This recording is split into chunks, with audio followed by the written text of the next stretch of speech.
Rail world کے معزز دوستوں، میں ہوں ماجد ملک اور آپ تمام دیکھنے اور سننے والوں کو السلام علیکم۔ ناظرین گرامی، آپ بابا وانگا نامی نابینا خاتون کو تو ضرور جانتے ہوں گے، جو دنیا بھر میں اپنی پیشگوئیوں کی وجہ سے مشہور ہیں اور حیران کن طور پر ان کی بتائی گئی زیادہ تر پیشگوئیاں سچ ثابت ہوئی ہیں۔ یہی وجہ ہے کہ جب بھی دنیا میں کوئی ہلچل مچتی ہے تو سب سے پہلے بابا وانگا کی پیشگوئیوں کو مد نظر رکھا جاتا ہے۔ بالکل اسی طرح جب روس اور یوکرین تنازع میں تیزی دیکھی گئی تو بابا وانگا کی جانب سے ایک اور پیشگوئی سامنے آ گئی، جس نے پوری دنیا کو خبردار کر کے رکھ دیا ہے۔ آج کی ویڈیو میں ہم جاننے کی کوشش کرتے ہیں کہ یہ پیشگوئی کون سی تھی اور موجودہ حالات کو مد نظر رکھتے ہوئے کس طرح یہ پیشگوئی حرف بحرف پوری ہو رہی ہے۔ لیکن اس سے پہلے آپ سے گزارش ہے کہ اگر آپ اس چینل پر نئے ہیں اور اگر آپ نے ابھی تک ریل ورلڈ کو سبسکرائب نہیں کیا تو جلدی سے اس چینل کو سبسکرائب کر کے ساتھ موجود گھنٹی کے بٹن کو بھی دبا دیں، تاکہ آپ اسی طرح کی حیرت انگیز معلوماتی اور انٹرسٹنگ ویڈیوز کی نوٹیفیکیشن سب سے پہلے وصول کرتے رہیں۔ تو آئیے چل کر موضوع کا باقاعدہ آغاز کرتے ہیں۔ تو پیارے دوستو، سب سے پہلے اگر موجودہ حالات پر سرسی سی نظر ڈالی جائے تو ہم سب یہ جانتے ہیں کہ روس اور یوکرین میں جنگی صورتحال پیدا ہو چکی ہے اور عالمی ماہرین نے خبردار کیا ہے کہ کسی بھی وقت دنیا میں ایٹمی حملہ ہو سکتا ہے۔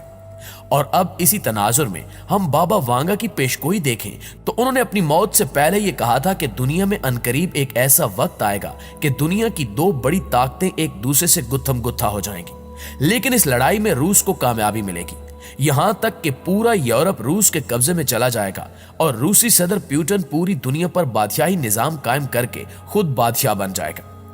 واضح ہے کہ بابا وانگا کی پیشگوئی میں یہ بات واضح نہیں کہ ایسا کب ہوگا اور کن حالات میں یورپ کو تباہی کا سامنا ہوگا اور روس دنیا پر چھا جائے گا، جبکہ پیشگوئی میں لفظ پیوٹن بھی شامل نہیں ہے بلکہ صرف ولادیمیر کا ذکر ہے، جس کے معنی طاقتور شخص کے ہیں۔ لیکن مبصرین کا ماننا ہے کہ بابا وانگا کی پیشگوئی اسی روسی یوکرین جنگ کے حوالے سے تھی۔ تاہم اگر بابا وانگا کی پیشگوئی حالیہ جنگ سے متعلق ہی ہے تو پھر ممکن ہے کہ جنگ کا دائرہ کار یوکرین سے نکل کر دیگر یورپ میں بھی پھیل جائے اور نیٹو کی مداخلت کے بعد روس کے یوکرین پر حملے سے شروع ہونے والی جنگ تیسری عالمی جنگ کی شکل اختیار کر جائے۔ دوستو، اسی پیشگوئی کو مد نظر رکھتے ہوئے ہم یوکرین کی طاقت اور روس کی بادشاہت اور طاقت کی بات کریں تو یوکرین کی افرادی اور عسکری قوت روس کے مقابلے میں بہت کم ہے۔ البتہ عسکری ماہرین کا کہنا ہے کہ یوکرین کی فوج روس کی جارحیت کے خلاف مزاحمت اور جانی و مالی نقصان روکنے کی صلاحیت رکھتی ہے۔ خبر رساں ادارے رائٹرز کے مطابق ماہرین کا کہنا ہے کہ یوکرین کی فوج 2014 کے مقابلے میں اس وقت زیادہ تربیت یافتہ اور مقابلے کے لیے تیار ہے اور موجودہ حالات میں یوکرین کی فوج ملکی دفاع کے لیے زیادہ پرعزم بھی نظر آتی ہے،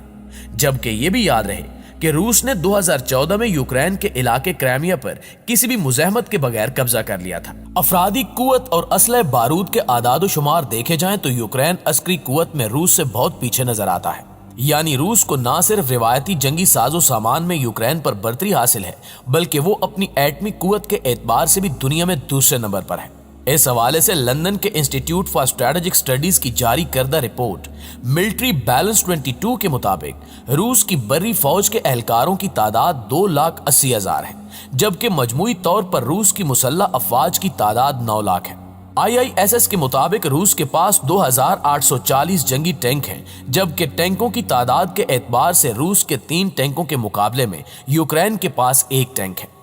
اس طرح زیادہ تر عسکری ماہرین کا اندازہ ہے کہ روس نے یوکرین کی سرحد پر 1 لاکھ سے زائد فوج تعینات کی ہے،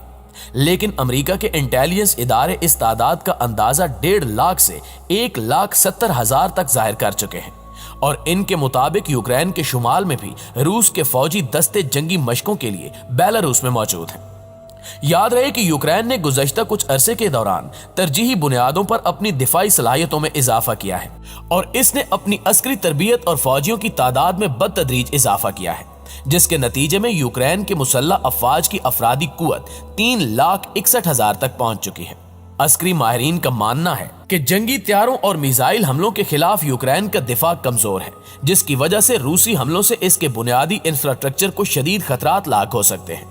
یہاں تک کہ روس ٹیکنالوجی میں اپنی برتری کی وجہ سے یوکرین کی فوج کے مواصلات کے نظام کو منقطع کر سکتا ہے۔